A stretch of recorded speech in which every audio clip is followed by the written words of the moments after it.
Thank you all very much. The good news is you're not going to have to hear much from the Vice President. You're going to get to hear the President.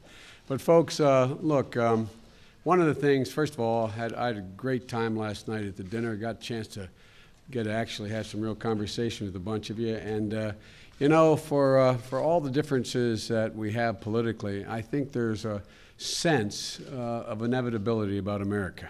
My dad used to say, no matter who's in charge, no matter how long they're in charge, the American people are so much bigger, so much better, so much more capable than any government of either party can be, that there's an inevitability of us coming back. A lot's changed. When we came into office, and many of you came in at the same time we did, we came into office and, you know, we were in free fall. The middle class was and still is, you know, just clamoring to just hang on, just to make it. And a lot's changed. A lot's changed. And what most has changed, it's not all better, but we have 23 consecutive months of private sector employment, over 3.5 million jobs after losing over 8.5 million jobs.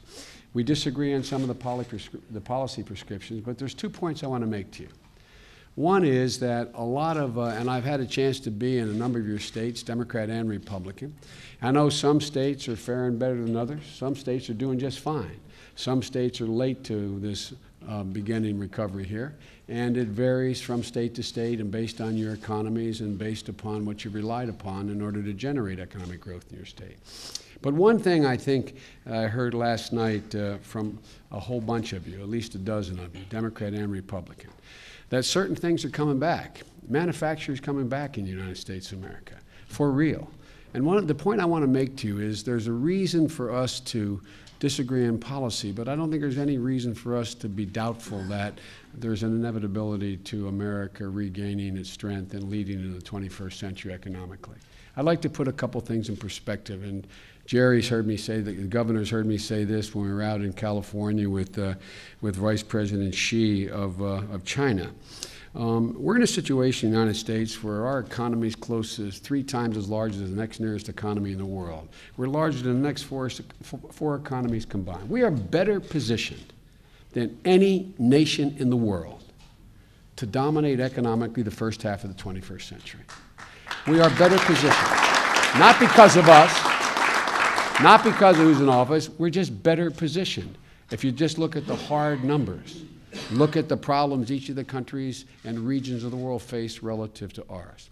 Secondly, we're also in a position that if we give our folks a fighting chance, I guess I was saying this to the President, I think the American people are just tired of being tired. There used to be an expression in the civil rights movement, they're sick and tired of being sick and tired. I think American people are tired of being tired.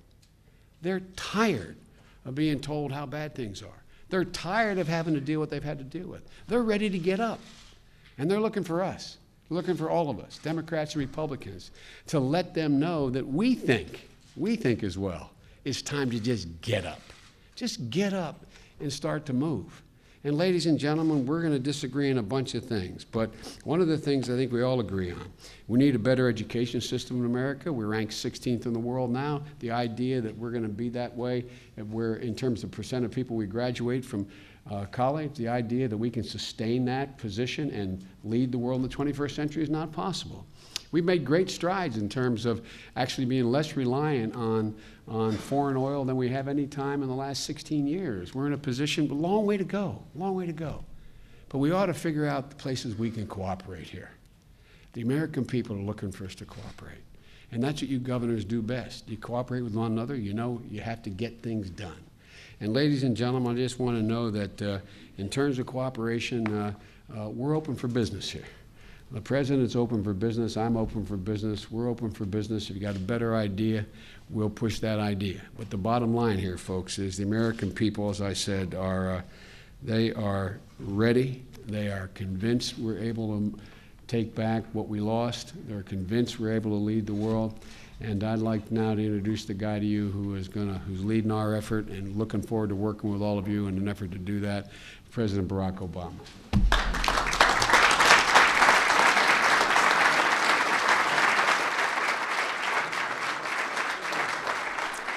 Thank you, everybody. Thank you. Thank you so much. Thank you. Please, everybody have a seat. Have a seat. Thank you, Joe, for the outstanding work you're doing on behalf of the American people every day. I want to thank all the members of my cabinet and administration who are here today. I want to thank Dave Heineman and Jack Markell for the outstanding leadership that they've shown as they've chaired and co-chaired the NGA. I'm glad to see that everybody has recovered from the wild time we had last night. It was wonderful to have all of you here. And I always look forward to this event because governors are at the front line of America's recovery. You see up close what's working, what's not working, and where we can take it. And the thing that connects all of us, no matter what part of the country we're from, and certainly no matter what party we belong to, is that we know what it means to govern, what it means to make tough choices during tough times, and hopefully to forge some common ground. We've all felt the weight of big decisions and the impact that those decisions have on the people that we represent. I first addressed this group 3 years ago, and it was a moment, as Joe mentioned, when the economy was in a free fall. Some of you were just coming into office at that time as well. Hundreds of thousands of Americans were losing their jobs or their homes every month. Businesses were closing their doors at a heartbreaking pace. Our entire auto industry was on the verge of collapse, and all told, the prospects of us going into a full-blown depression were very real. Today, there's no doubt that enormous challenges remain. But the fact of the matter is that over the last 2 years, American businesses have created 3.7 million new jobs. Manufacturers are hiring for the first time since the 1990s. The auto industry is back. Our recovery is gaining speed, and the economy is getting stronger. And we've got to do everything we can to make sure that we sustain this progress. That means we've got to strengthen American manufacturing so that more and more good jobs and products are made here in America. It means that we've got to develop new sources of American energy so that we're less dependent on foreign oil and yearly spikes in gas prices. And it means that we've got to make sure that every American is equipped with the skills, with the education that they need to compete for the jobs of tomorrow as well as the jobs of today. And that's what I want to talk to these governors a little bit about. No issue will have a bigger impact on the future performance of our economy than education. In the long run, it's going to determine whether or not businesses stay here. It will determine whether businesses are created here, whether businesses are hiring here. And it will determine whether there's going to be an abundance of good middle-class jobs in America. Today, the unemployment rate for Americans with at least a college degree is about half the national average. Their incomes are about twice as high as those who only have a high school diploma. So this is what we should be focused on as a nation. This is what we should be talking about and debating. The countries who out-educate us today will outcompete us tomorrow. That's a simple fact.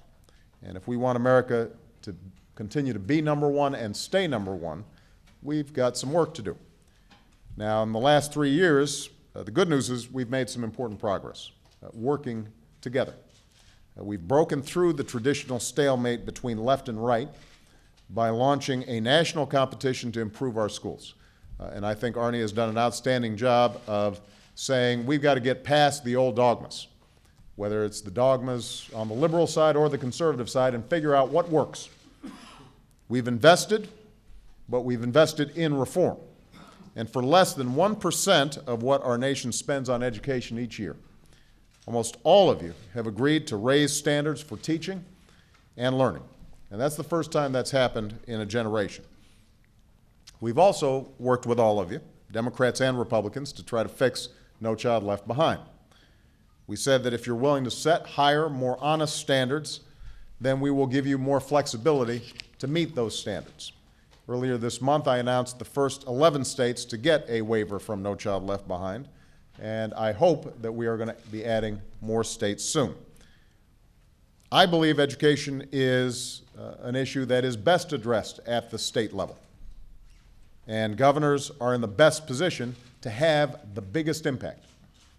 I realize that everybody is dealing with limited resources. Trust me, I know something about trying to deal with tight budgets. We've all faced some stark choices over the past several years, but that is no excuse to lose sight of what matters most. And the fact is that too many states are making cuts to education that I believe are simply too big. Nothing more clearly signals what you value as a state than the decisions you make about where to invest. Budgets are about choices. So today, I'm calling on all of you, invest more in education. Invest more in our children and in our future. That does not mean you've got to invest in things that aren't working. That doesn't mean that it doesn't make sense to break some china and move aggressively on reform, but the fact of the matter is we don't have to choose between resources and reform. We need resources and reform. Now, there are two areas in education that demand our immediate focus. First, we've just got to get more teachers into our classrooms. Over the past 4 years, school districts across America have lost over 250,000 educators. 250,000 teachers, educators have been lost. Think about that. 250,000 educators responsible for millions of our students, all laid off when America has never needed them more. Other countries are doubling down on education and their investment in teachers, and we should too. And each of us is here only because at some point in our lives, a teacher changed our life trajectory. The impact is often much bigger than even we realize. One study found that a good teacher can increase the lifetime income of a classroom by over $250,000. One teacher, one classroom. And a great teacher offers potentially an escape for a child who is dreaming beyond his circumstances. The point is, teachers matter, and all of us have to recognize that, and we've got to put our money behind that. Now, we want to help you every place that we can. At the federal level, we've already provided billions of dollars in funding to help keep hundreds of thousands of teachers in the classroom. And a cornerstone of the jobs plan that I put forward in September, a chunk of which has gotten done, but a chunk of which remains undone, was to provide even more funding so that you could prevent further layoffs and rehire teachers that had lost their jobs. And I'd like to thank those of you in this room who voiced support for that effort. Congress still is in a position to do the right thing. They can keep more teachers in the classroom, but you've got to keep the pressure up on them to get this done. The second area where we have to bring greater focus is higher education. The jobs of the future are increasingly going to those with more than a high school degree. And I have to make a point here. When I speak about higher education, we're not just talking about a 4-year degree. We're talking about somebody going to a community college and getting trained for that manufacturing job that now is requiring somebody walking through the door handling $1 million piece of equipment. And they can't go in there unless they've got some basic training beyond what they received in high school. We all want Americans getting those jobs of the future. So we're going to have to make sure that they're getting the education that they need. It starts, by the way, with just what kinds of expectation and ground rules we're setting for kids in high school. Right now, 21 states require students to stay in high school until they graduate or turn 18.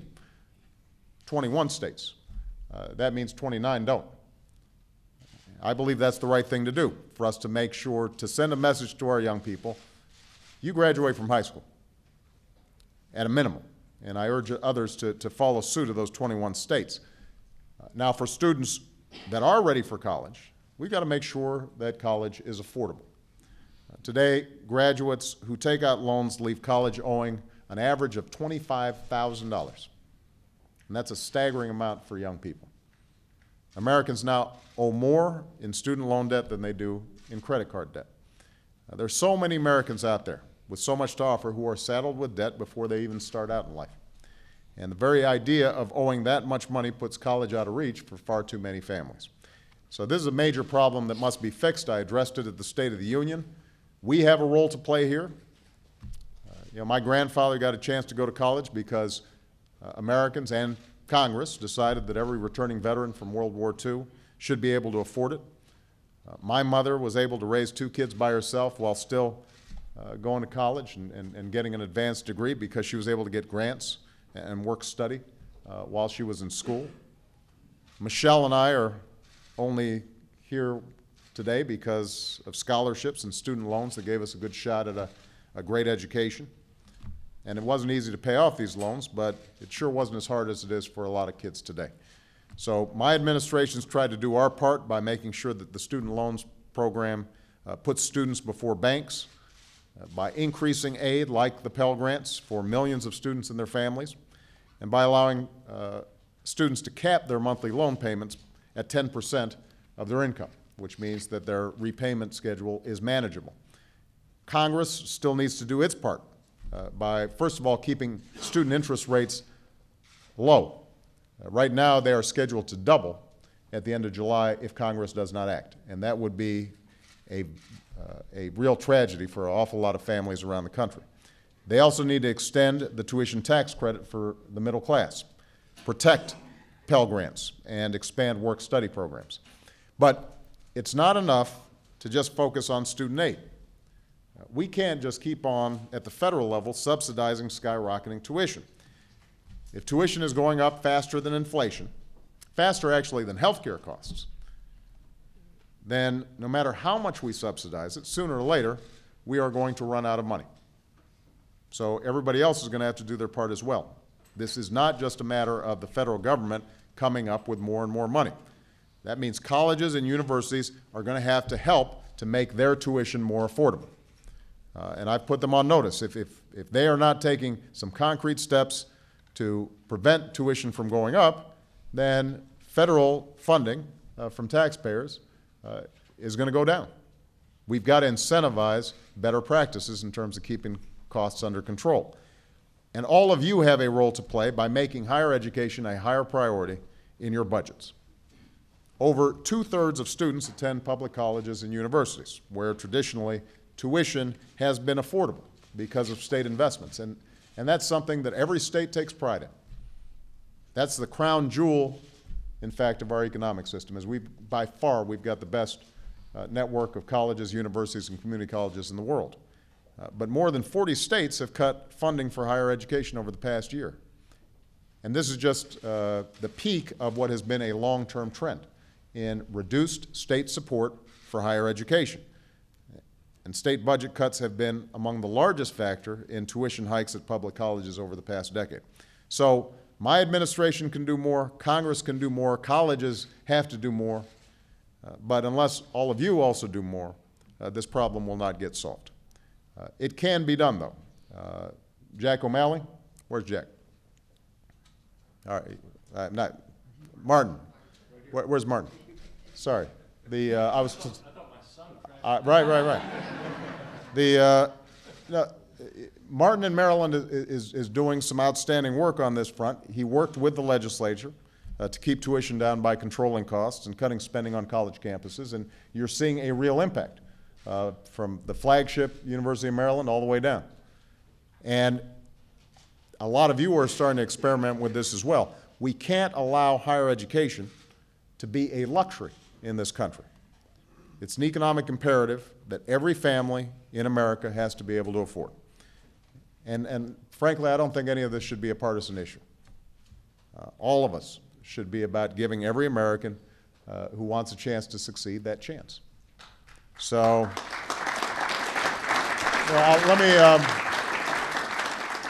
let me wrap up by saying, a few weeks ago I held right here in this room and in the adjoining room one of my favorite events, and that is the White House Science Fair.